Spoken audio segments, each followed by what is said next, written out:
السلام عليكم ورحمة الله تعالى وبركاته. نتمنى يلقاكم في هذا الفيديو هذا في أحسن الأحوال وبصحة جيدة إن شاء الله.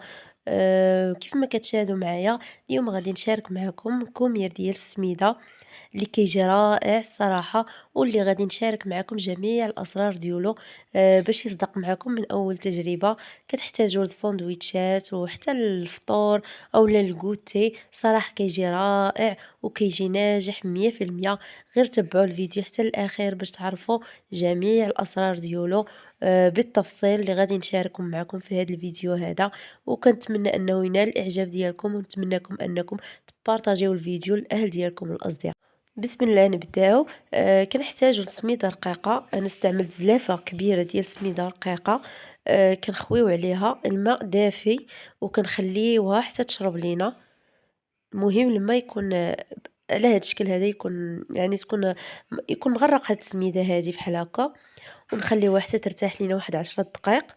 ومن بعد كنجيبو ميكسور وكنبقاو نطربوا فيها مزيان، نخلطوها مزيان مزيان حتى تطلق لينا دوك الخيوطه ديولها.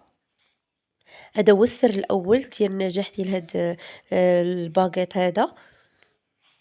من بعد كنجيب زلافه ديال الدقيق ابيض، وكنضيف معلقه كبيره ديال الخميره فوريه ومعلقه كبيره ديال السنيده، وكنبقى نعجن في هاد الخليط هذا مزيان حتى يتجانس ليا مع بعضياته. كنبقى نضيف الدقيق بشوي بشوي، غير زلافه ديال الدقيق احتاجيت وزلافه ديال السميده رقيقه. من بعد ما كنعجنوها كنحاولوا ندلكوها مزيان مزيان، فإلا كانت عندكم العجانه خلوها تدلكها لكم مزيان. كيف ما كتشاهدوا انا حاولت انني ندلكها في البانيو. من بعد كنضيفوا ليها معلقه كبيره ديال الزبده اللي تكون بحراره المطبخ، ومعلقه صغيره ديال الملح اللي كنخليوها حتى للاخر، وحطيتها فوق سطح العمل وكنبقى ندلك فيها مزيان حتى تطرخى ليا هاد العجينه. من بعد ما دلكتها صافي كنجيب بلاستيكه وكنغطيها وكنخليها حتى يتضاعف ليا الحجم ديالها.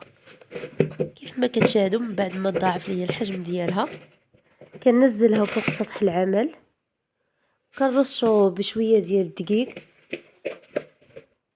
من بعد كنقطعها على حساب الحجم اللي بغينا الباكيت ديالنا اولا الكومير ديالنا. انا غادي نقطعهم صغار على هذا الشكل هذا، كنقطعهم. من بعد صافي كنبقى نكور فيهم نحطهم، وخاص نكونوا خلينا شويه ديال السميده رقيقه ما نستعملوهاش كامله، باش غادي هي اللي غادي نقرصوا بها في الاخير باش كيجينا داك الكومير مسمد. كنستمر بهذه الطريقه، كنكور هاد العجينه كامله ديالي.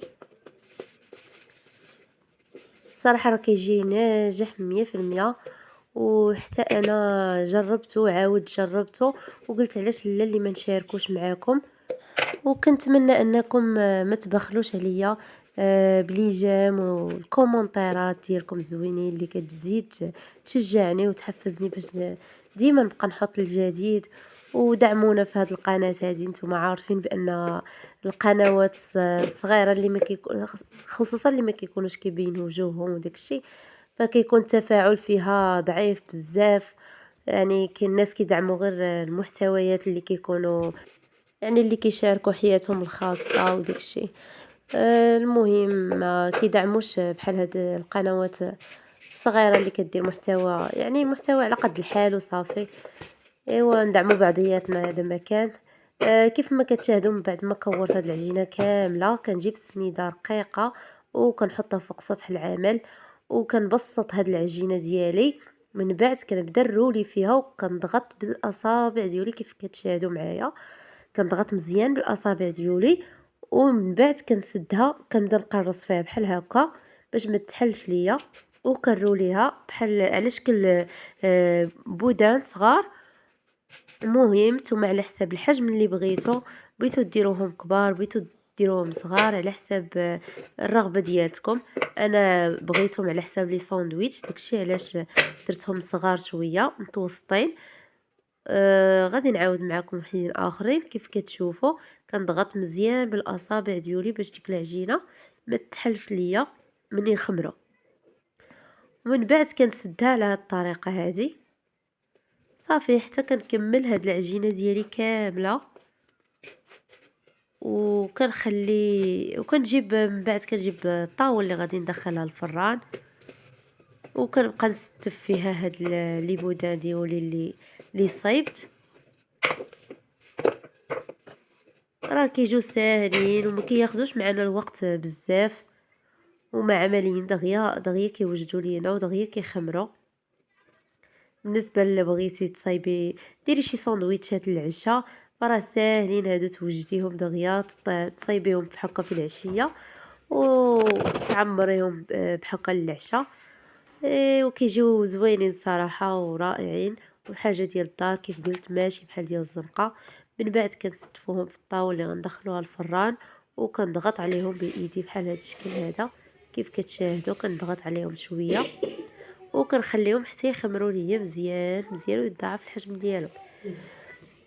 وكيف كتشاهدوا معايا دابا من بعد ما تضاعف الحجم ديالهم وخمروا ليا مزيان، كنجيب شي موس يكون ماضي اولا شي شفره اللي تكون ماضيه، وكنبداو نديرو فيهم هاد الخطوط كيف كتشاهدوا غير بشويه باش ما يهبطوش معانا. ومن بعد غادي نوريكم واحد السر باش غادي يخليهم يجوا مقرمشين مزيان. كناخذوا الزبده ديال الاكل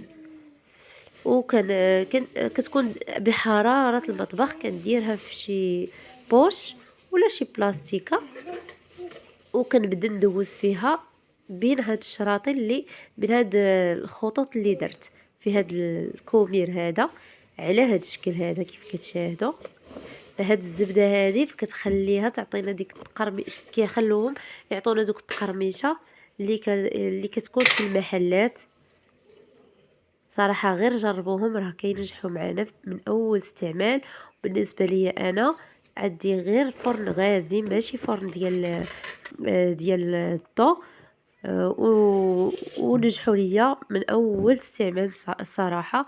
ومن بعد كنجيب معلقه كبيره ديال السنيده وشويه ديال الماء، كنخلطهم مع بعضياتهم وكنبدا ندهن فيهم بشوي بشوي على هاد الطريقه هذه.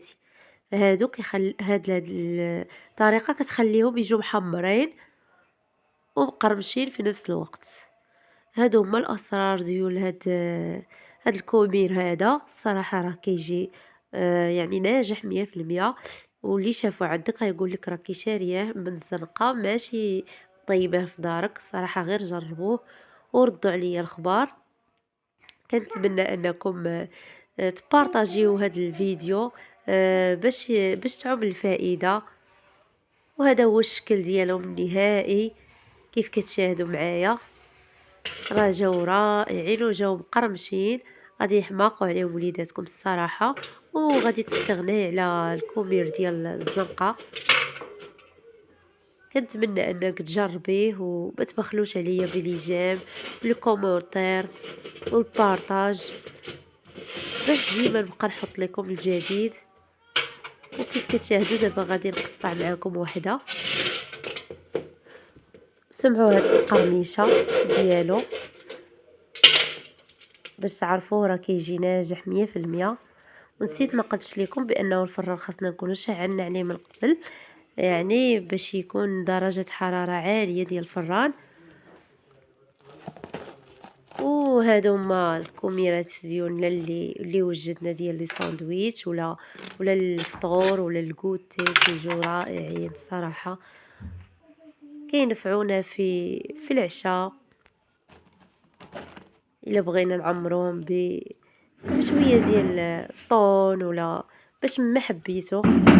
وحتى في الخرجات وحتى حتى في الكوتي ديال الدراري الصغار اللي كيدوا معاهم المدرسه حتى هما كينفعونا بزاف. وحتى لهنا نقول لكم خليتكم على خير، وكنتمنى انني ما نكونش طولت عليكم ونكون خفيفه ظريفه ونكون ان فدتكم بشي حاجه. والى اللقاء في فيديو قادم ان شاء الله وبالصحه والراحه.